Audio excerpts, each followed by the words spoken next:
दोस्तों, बहुत समय पहले की बात है। किसी नगरी में एक युवक रहा करता था। वह युवक बहुत ही शर्मीला था। वह इतना शर्मीला था कि जब भी उसके सामने कोई नया व्यक्ति आ खड़ा होता तो वह उससे बात तक नहीं करता था। यहां तक कि जिन्हें वह जानता था, पहचानता था, उनसे भी बात करने में उसे बहुत शर्माया करता था। वह उनसे भी ठीक से बात नहीं कर पाता था और अपनी इस समस्या के कारण वह खुद ही बहुत परेशान रहता था, क्योंकि वह अपने जीवन में कुछ कर ही नहीं पा रहा था। धीरे धीरे समय बीतता गया और समय बीतने के साथ साथ उस युवक की शर्माने की आदत भी बढ़ती चली गई, जिसके कारण वह अत्यधिक निराश रहने लगा, परेशान रहने लगा, चिंतित रहने लगा। उसे यह समझ नहीं आ रहा था कि वह अपनी इस समस्या से किस तरह से छुटकारा पाए। उसके घर वाले भी अब उसकी इस समस्या को लेकर बहुत चिंतित रहने लगे थे। वे सोचते थे, इसका क्या होगा, ये अपने जीवन में कुछ कर पाएगा भी या नहीं। जब भी वह कहीं पर काम के लिए जाता तो लोग उसके इस सीधेपन का फायदा उठाते, उसे परेशान करते। वह कुछ ज्यादा कह नहीं पाता था, जिसके कारण उसे कोई कुछ भी कह देता और वहां से चला जाता है। इन्हीं सब कारणों की वजह से उसका मन कहीं भी किसी भी काम में नहीं लगता। वह हर काम को कुछ ही दिनों में छोड़ दिया करता। उसके मन में बहुत कुछ चल रहा था। उसके मन में विचारों के तूफान उठ रहे थे। वह सबसे बहुत कुछ कहना चाहता था, लेकिन अपनी इस आदत के कारण वह किसी से कुछ नहीं कह पा रहा था। वह अंदर ही अंदर घुटता जा रहा था। सारे विचार, सारी बातें उसके मन में ही दबी पड़ी थीं। लेकिन कभी भी वह किसी से भी अपने मन की बात नहीं बताता था। जब छोटा सा बच्चा था तब उसे लोग बहुत पसंद करते थे। उसकी इस आदत को भी लोग सराहते थे। लेकिन इसी आदत की वजह से जब वह बड़ा हो गया, युवा हो गया, तो इसी आदत के कारण उसे अपना जीवन जीने में भी अत्यधिक परेशानियां उठानी पड़ रही थीं और वह युवक भी अपनी इस गलती के कारण बहुत परेशान रहता। अपनी इस एक आदत से छुटकारा पाना चाहता था। वह चाहता था कि वह लोगों से अपने मन की बात खुलकर कह पाए। जो कुछ करना चाहता है, जो कुछ कहना चाहता है, वह सबसे वह खुलकर कह सके, कर सके। लेकिन जब भी कोई दूसरा उसके सामने आता तो उसकी जुबान मानो खुलती ही नहीं। यहां तक कि वह अपने माता पिता के सामने भी ठीक से बात नहीं कर पाता था। केवल उसके कुछ मित्र थे जिनसे वह अपने मन की बात कर पाता था। जब भी वह किसी बात का जवाब देता तो लोग उसकी हंसी उड़ाते थे, उसका मजाक बनाते। लोग कहते हैं कि आज तो तेरे मुंह में भी जबान आ गई है। यह समस्या दिन ब दिन बढ़ती चली जा रही थी और इस समस्या के कारण अब उसके पिता भी अत्यधिक चिंतित रहने लगे थे। वह चाहते थे कि उनका बेटा भी दूसरों के सामने अपने मन की बात रख सके। लेकिन एक दिन जब अपने उस बेटे को दूसरों के सामने शर्मिंदा होता हुआ देख रहे थे, तभी उन्हें बहुत क्रोध आया और वह अपने बेटे को खरी खोटी सुनाने लगे। उन्होंने उसे इतना डांट दिया कि वह युवा लड़का अत्यधिक क्रोधित हो गया और वहां से बिना कुछ कहे वहां से चला गया। शाम हो चुकी थी और अब तक उनका बेटा घर नहीं लौटा था। माता और पिता दोनों बड़े ही चिंतित थे। वे अपने बेटे को वापस घर पर देखना चाहते थे, लेकिन युवा लड़का तो भागते भागते पहाड़ की चोटी पर जा पहुंचा था। वह वहां से नीचे की ओर झांक रहा था और ईश्वर से कह रहा था, हे भगवान, आपने मुझे ऐसा क्यों बनाया? लोग मेरा मजाक उड़ाते हैं, लोग मेरी हंसी उड़ाते हैं। जब मैं इस दुनिया में अपने मन की बात रख ही नहीं सकता, मैं किसी से कुछ कह ही नहीं सकता, तो फिर मैं इस जीवन को जी कर क्या करूंगा? जब भी मैं किसी से कुछ कहने की कोशिश करता हूं तो लोग मेरा मजाक बनाते हैं, मेरी हंसी उड़ाते हैं, यहां तक कि वह मुझसे कुछ भी कहकर चले जाते हैं और मैं उनका जवाब नहीं दे पाता। ऐसा जीवन जीकर मुझे क्या मिलेगा? इसलिए मैं तेरे पास आ रहा हूं। इतना कहकर जैसे ही वह युवक कूदने की तैयारी कर रहा था कि तभी पीछे से आवाज सुनाई पड़ी, बेटा, जान देना तो बहुत आसान है, लेकिन इस जान को तुम वापस नहीं पा सकोगे। जैसे ही ये आवाज उसके कानों में पड़ी, वह पीछे मुड़कर देखने लगा। उसने जैसे ही पीछे मुड़कर देखा, उसने पाया कि एक बौद्ध भिक्षु उसके पीछे खड़े हैं। उन्हें देखकर वह डर सा गया और अपने कदम पीछे खींच ली और चुपचाप वहां पर खड़ा हो गया। अपनी आदत के कारण वह उनसे कुछ कह नहीं पा रहा था। तभी बौद्ध भिक्षु उस युवक से कहते हैं, बेटा, क्या बात है? आखिर तुम यहां पर क्या कर रहे हो और तुम अपने इस जीवन को क्यों समाप्त करना चाहते हो? ये अनमोल जीवन बहुत कम लोगों को नसीब होता है और तुम्हें यह जीवन व्यर्थ लगता है। इस पर वह युवक कहता है, नहीं नहीं, कुछ नहीं, मैं तो बस यहां पर खड़ा होकर देख रहा था। तभी बौद्ध भिक्षु उस युवक से कहते हैं, बेटा, मैं जानता हूं कि तुम यहां पर क्या करने आए थे। तुम मुझसे कुछ नहीं छुपा सकते। लेकिन मैं चाहता हूं कि तुम अपनी समस्या मुझसे खुद बताओ, तभी मैं उसका समाधान तुम्हें बता पाऊंगा। यदि तुम चाहते हो कि कोई तुम्हारी मदद करे तो उसके लिए पहले तुम्हें ही आगे बढ़ना होगा। यदि तुम चाहते हो कि मैं तुम्हारी समस्या का समाधान करूं तो तुम्हें मुझे अपनी समस्या बतानी होगी, वरना मैं कुछ नहीं कर सकूंगा। उन बौद्ध भिक्षुओं की यह बात सुनकर वह युवक कहता है, नहीं नहीं, मैं ठीक हूं, मैं सच कह रहा हूं। उस युवक की यह बात सुनकर बौद्ध भिक्षु उस युवक से कहते हैं, ठीक है बेटा, यदि तुम नहीं चाहते कि मैं तुम्हारी मदद करूं तो कोई बात नहीं, मैं तुम्हारी बात पर विश्वास कर लेता हूं। लेकिन तुम्हें भी मेरी एक बात पर विश्वास करना चाहिए कि मैं तुम्हारी मदद के लिए ही यहाँ पर आया हूँ। तुम चाहो तो तुम अपनी समस्या मुझे बता सकते हो और मैं तुम्हारी इस समस्या का समाधान भी अवश्य करूंगा। इसका जवाब देते हुए युवक उन बौद्ध भिक्षु से कहता है, नहीं नहीं, मैं ठीक हूं, आप जाइए। इस पर वह बौद्ध भिक्षु उस युवक से कहते हैं, ठीक है बेटा, यदि तुम चाहते हो कि मैं यहां से चला जाऊं तो मैं यहां से चला जाता हूं, लेकिन मेरी एक बात याद रखना, मेरे जाने के बाद मैं तुम्हारी कोई मदद नहीं कर पाऊंगा और हो सकता है कि तुम्हारी मदद के लिए कोई और आगे भी ना आए। इतना कहकर बौद्ध भिक्षु पीछे की ओर मुड़े और अपने मार्ग में आगे बढ़ने लगे। वो युवक वहीं पर खड़ा होकर ये सब देख रहा था। जैसे ही वह कुछ दूर पहुंचे तभी उस युवक ने जोर से आवाज लगाई, गुरुदेव, मेरी समस्या बहुत बड़ी है, क्या आप उसका समाधान कर सकेंगे? क्या आप मुझे उसका समाधान दे सकेंगे? यह सुनकर बौद्ध भिक्षु वहीं पर खड़े हो गए और पीछे मुड़कर उन्होंने उस युवक की बात का जवाब देते हुए कहा, बेटा, इस दुनिया में कोई भी ऐसी समस्या नहीं है जिसका कोई समाधान ना हो। यदि तुम मुझे अपनी समस्या बताओगे तो मैं उसका समाधान अवश्य करूंगा। तभी वह युवक उन बौद्ध भिक्षु से अपनी समस्या बताते हुए कहता है, गुरुवर, मेरी एक बहुत बड़ी समस्या है कि मैं शर्मीला हूं, जिसके कारण मैं किसी से कोई बात नहीं कर पाता। यहां तक कि मैं अपने मन की बात भी किसी को नहीं बता पाता। जब भी मैं किसी से बात करने की कोशिश करता हूं तो लोग मेरा मजाक उड़ाते हैं, मेरी हंसी उड़ाते हैं। जब भी मुझे कोई खरी खोटी सुनाता है, उलटी सीधी बातें करता है तो मैं उनका जवाब नहीं दे पाता। मैं लोगों की तरह चालाक बनना चाहता हूं, लोगों की तरह बातों का जवाब देना चाहता हूं, अपने मन की बात करना चाहता हूं। मैं इस दुनिया के साथ कदम से कदम मिलाकर आगे बढ़ना चाहता हूं। क्या इसका कोई समाधान है? उन बौद्ध भिक्षु ने उस युवक की सारी बातें ध्यानपूर्वक सुनी और फिर जवाब देते हुए कहते हैं, बेटा, जरूरत से ज्यादा शर्मीला होना, इसका अर्थ यह है कि तुम्हारे अंदर कोई डर है जिसे तुम पहचान नहीं पा रहे हो, जिसका कारण उसका समाधान करने में भी असमर्थ है। शर्म करना अलग बात है और डरना अलग। जब हमारे भीतर डर होता है तब हम कहीं भी किसी से भी कोई भी बात नहीं कर सकते।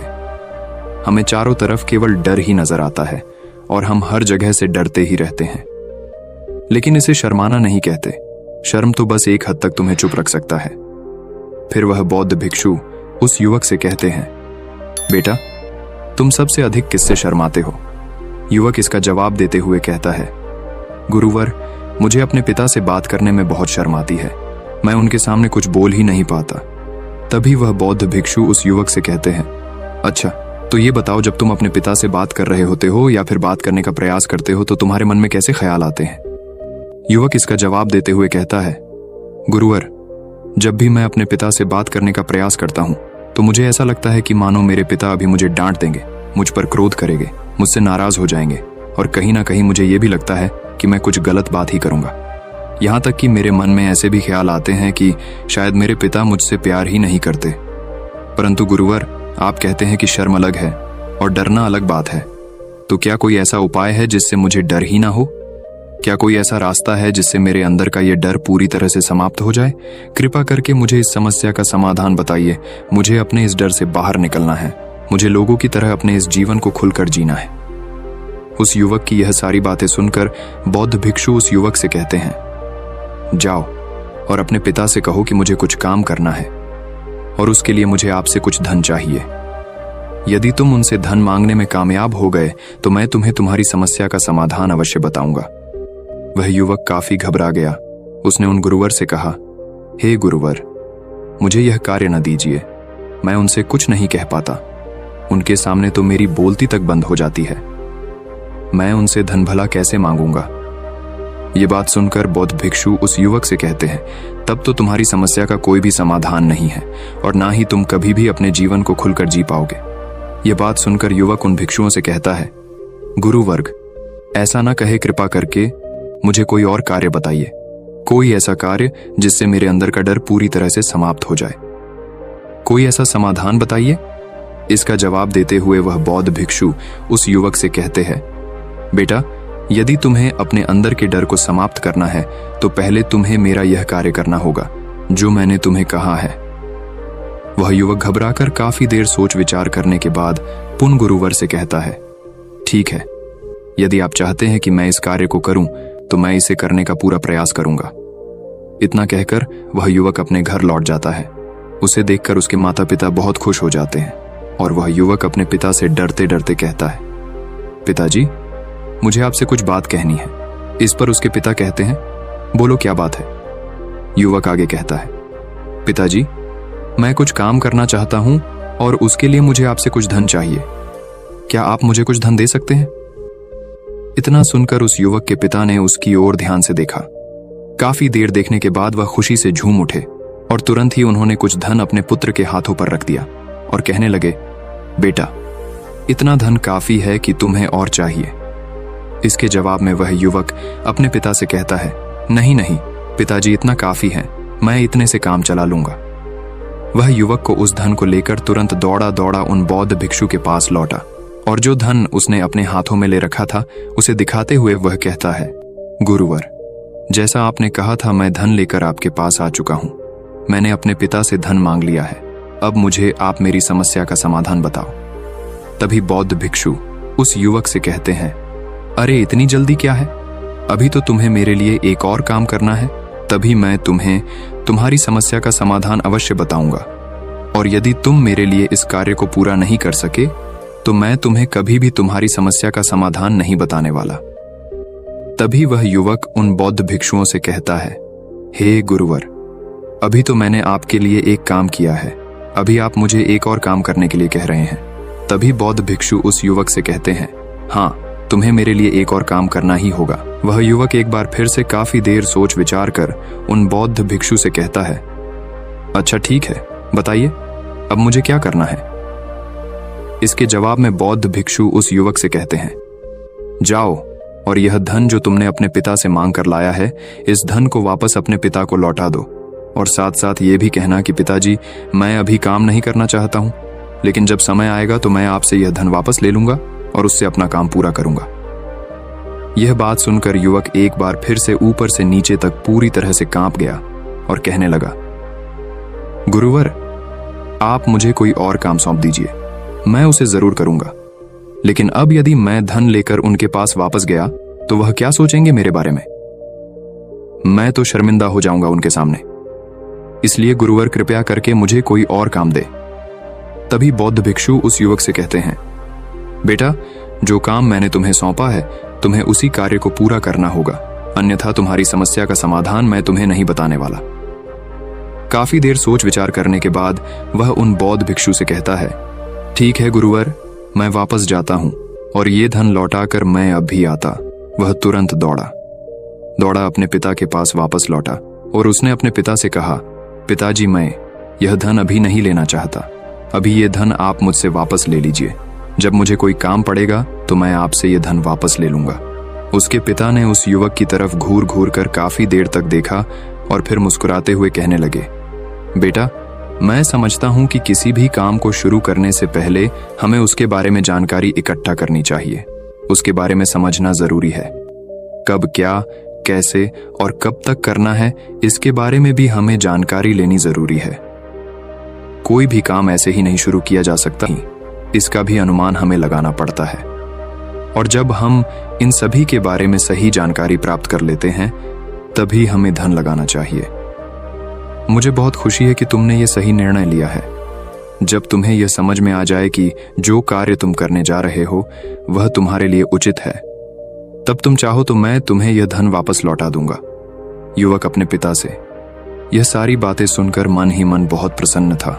उसने ये तो उम्मीद तक नहीं की थी कि उसके पिता हंसकर उसे इस तरह से सारी बातें समझाएंगे। वह मन ही मन ये सोच ही रहा था कि तभी उसके पिताजी उसके और करीब आए और अपनी उस युवा बेटे को गले से लगा लिया। जैसे ही उसके पिता ने उस युवक को गले से लगाया उसको बहुत अच्छा महसूस हुआ। उसका आत्मविश्वास, उसका हौसला और बढ़ता गया। उसके बाद युवक वापस पुन गुरुवर के पास लौटा और कहने लगा, गुरुवर, जैसा आपने कहा था मैंने बिल्कुल वैसा ही किया है। मैंने धन अपने पिता को वापस कर दिया है। अब तो कृपया करके मुझे मेरी समस्या का समाधान बता दीजिए। तभी बौद्ध भिक्षु उस युवक की तरफ देखकर मुस्कुराते हैं और इस युवक से कहते हैं, बेटा इतनी जल्दी क्या है, अभी तो तुम्हें मेरे लिए एक और काम करना ही पड़ेगा। वह युवक कहता है, महाराज, आप आखिर मुझसे बार बार इस तरह से काम क्यों करवा रहे हैं? क्या आपके पास मेरी समस्या का कोई समाधान नहीं है? कहीं आप मुझे बेवकूफ तो नहीं बना रहे? जिस तरह से लोग मुझे बेवकूफ बनाते हैं, क्या आप भी मेरे साथ वही तो नहीं कर रहे? आपने कहा जाओ अपने पिता से पैसे मांग कर लाओ, मैंने पैसे मांग कर लाए आपने, फिर कहा जाओ ये पैसे अपने पिता को लौटा कर आओ, मैंने आपके कहे अनुसार बिल्कुल वैसा ही किया। और अब आप कह रहे हैं कि मैं आपके लिए एक और काम करूं? नहीं, ये मुझसे नहीं होगा। तभी बौद्ध भिक्षु उस युवक की तरफ देखकर मुस्कुराते हैं और कहते हैं, बेटा बस ये आखिरी काम है और यह बहुत सरल भी है। तुम जैसे ही इस कार्य को पूरा करोगे, मैं तुम्हें वचन देता हूं कि मैं तुम्हारी समस्या का समाधान तुम्हें अवश्य बताऊंगा। इस पर वह युवक फिर से एक बार सोच विचार करता है और उन बौद्ध भिक्षु से कहता है, ठीक है, लेकिन ये आखिरी काम जो मैं आपके लिए करूंगा, बताइए मुझे क्या करना है। तभी बौद्ध भिक्षु एक मूर्ति निकालकर उस युवक के हाथ में थमा देते हैं।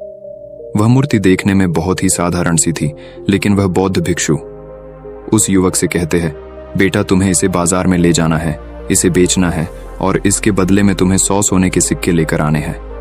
जब तुम यह करने में सफल हो जाओगे, तभी मैं तुम्हें तुम्हारी समस्या का समाधान तुम्हें बता पाऊंगा। वह युवक उस मूर्ति को अपने हाथ में लेकर बड़े ही गौर से देखता है और उन बौद्ध भिक्षुओं से कहता है, हे गुरुवर, ये तो बड़ी ही साधारण सी मूर्ति लग रही है, मानो मिट्टी की बनाई गई। इसके लिए भला 100 सोने के सिक्के मुझे कौन देगा? कहीं आपका माथा फिर तो नहीं गया है? इसके 1 या 2 सोने के सिक्के मिल जाए वही बहुत है, लेकिन इसके लिए 100 सोने के सिक्के कोई नहीं देगा।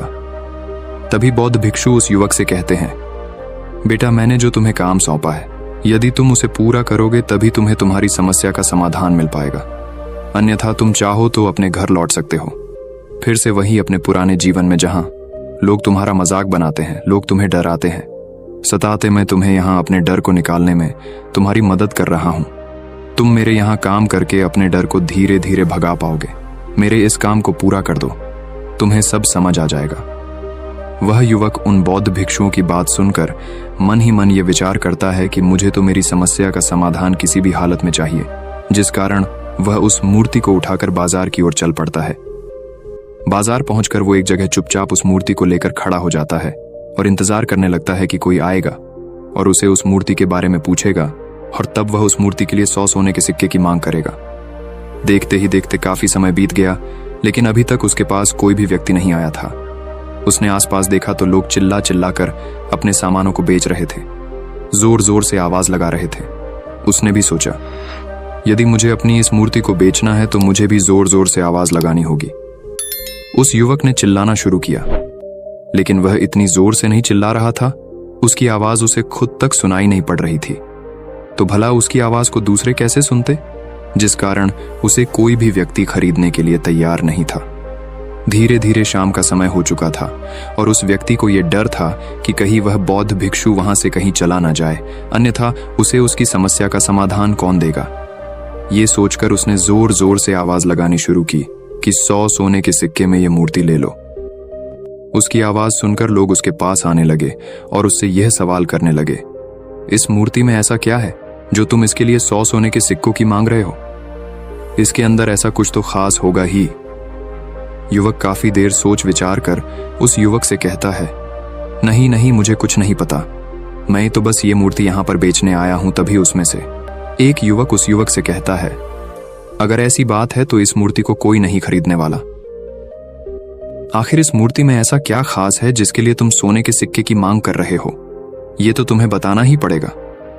धीरे धीरे कई लोग उसके पास आए और सभी ने बस एक ही सवाल किया, आखिर इस मूर्ति में ऐसा क्या खास है, ऐसी क्या बात है जिसके लिए तुम सोने के सिक्के की मांग कर रहे? उस युवक ने उससे बातचीत की, उन्हें समझाने की कोशिश की, कई प्रयत्न किए, लेकिन कोई भी उस मूर्ति को सोने के सिक्के देकर खरीदने के लिए तैयार नहीं था। वह निराश हो गया, उसे कुछ समझ नहीं आ रहा था कि वह क्या करे।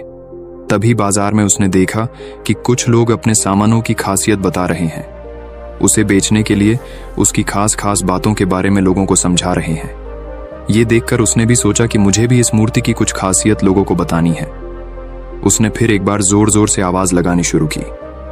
समस्या का समाधान निकालने वाली मेरी गुरु की इकलौती मूर्ति, जो इस दुनिया में केवल एक ही है, जिसके पास भी यह मूर्ति होगी उसके घर में कोई समस्या नहीं होगी। यह मूर्ति उस समस्या का समाधान तुम्हें अवश्य बताएगी। ये सुनकर लोग उसके पास पहुंचने लगे और उसे ये सवाल करने लगे, क्या सच में यह मूर्ति जिसके पास होगी उसके पास कोई समस्या नहीं होगी? क्या सच में यह सभी समस्याओं का समाधान करती है? उसका जवाब देते हुए युवक कहता है, हाँ, सभी समस्याओं का समाधान कर देती है। यदि आप इस मूर्ति को ले जाते हैं, आपके घर में कोई भी समस्या होगी तो उसका समाधान यह आपको अवश्य बताएगी। चाहे कोई भी समस्या हो, कैसी भी समस्या हो, कैसी भी परिस्थिति हो, आपको इसका समाधान अवश्य मिलेगा। इतना सुनने के बाद अब वही एक मूर्ति सबको चाहिए थी, उस मूर्ति के दाम लगाने लगे। कोई उसे 200 सोने के सिक्के, तो कोई 400, कोई 6, 7, तो कोई 1000 सोने के सिक्के देने के लिए तैयार था। उस मूर्ति की कीमत लगातार बढ़ती जा रही थी। जैसे जैसे लोगों को पता चलता जा रहा था कि यह मूर्ति लोगों की समस्या का समाधान करती है, लोग उसे किसी भी कीमत पर खरीदने के लिए तैयार हो गए थे। अब वह युवक भी आत्मविश्वास के साथ और जोर से चिल्ला रहा था, लोगों को उस मूर्ति के बारे में समझा रहा था, बता रहा था। अब उसके मन में कोई डर नहीं था। वह लोगों को उस मूर्ति के बारे में पूरे आत्मविश्वास के साथ बिना घबराए उस मूर्ति की खासियत बताने में लगा हुआ था, जिसके कारण लोग उस पर भरोसा कर रहे थे और वह भरोसा लोगों की नजरों में नजर भी आ रहा था। जैसे जैसे अंधेरा होता गया, लेकिन लोगों की भीड़ मानो कम होने का नाम ही नहीं ले रही थी। लोग उस मूर्ति को खरीदना चाहते थे। उस युवक ने जोर से आवाज लगाई कि मुझे क्षमा करे, यह मेरे गुरु की मूर्ति है और मैं इसे बेचना नहीं चाहता। इतना कहकर वह युवक उस मूर्ति को लेकर वापस खाली हाथ लौट आया और उन गुरुवर के पास पहुंचा और उन गुरुवार से कहने लगा, हे गुरुदेव, आपका बहुत बहुत धन्यवाद। इस मूर्ति ने मेरी समस्या का समाधान कर दिया। मुझे समझ में आ गया कि मेरी क्या समस्या थी। हालांकि मैं इसे बेचकर सोने के सिक्के तो आपके लिए नहीं ला पाया, लेकिन मुझे मेरी समस्या का समाधान अवश्य मिल गया। आपका बहुत बहुत धन्यवाद। इस बात को सुनकर बौद्ध भिक्षु उस युवक से कहते हैं, बेटा, मैंने तुम्हारी समस्या का समाधान नहीं किया है, तुमने तो खुद ही अपनी समस्या का समाधान किया। अपनी समस्या तुमने खुद ही सुलझा ली है। तुम्हारे मन में हजारों सवाल थे, मैं ये करूंगा तो लोग मेरे बारे में क्या सोचेंगे, यदि मैं अपना मुंह खोलूंगा तो लोग मेरे पर हंसेंगे, यदि मैंने मुंह खोला तो मैं कुछ गलत ही करूंगा। ऐसे कई सारे विचार तुम्हारे मन में थे, ऐसे कई सारे डर तुमने अपने मन में पाल रखे थे। लेकिन जब इस मूर्ति के बेचने के दौरान तुमने उन हजारों लोगों का सामना किया, उनके सामने खुलकर अपनी बात रखी, उनके सामने खुलकर वह कहा जो तुम्हें कहना था, तो तुम्हारे मन का डर खुद खुद समाप्त हो गया। जिसे तुम शर्मा ना कहते थे, वो अपने आप ही तुम्हारे भीतर से कहीं गायब हो गया। युवक अपने गुरु की यह बात सुनकर अपने गुरुवार से कहता है, गुरुवर, आप सही कहते हैं। आपने आज मेरे मन में वो विश्वास जगा दिया है जिसे मैं अब अपने जीवन में कुछ भी हासिल कर सकता हूं। आपका बहुत बहुत धन्यवाद।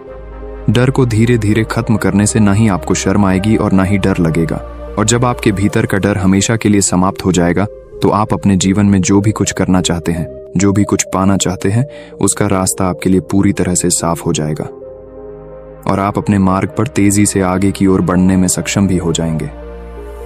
इसलिए लोग क्या कहते हैं, क्या कहेंगे, ये सब छोड़ दीजिए और खुद पर विश्वास कीजिए, क्योंकि आप ही हैं जो अपने इस डर का सामना कर सकते हैं।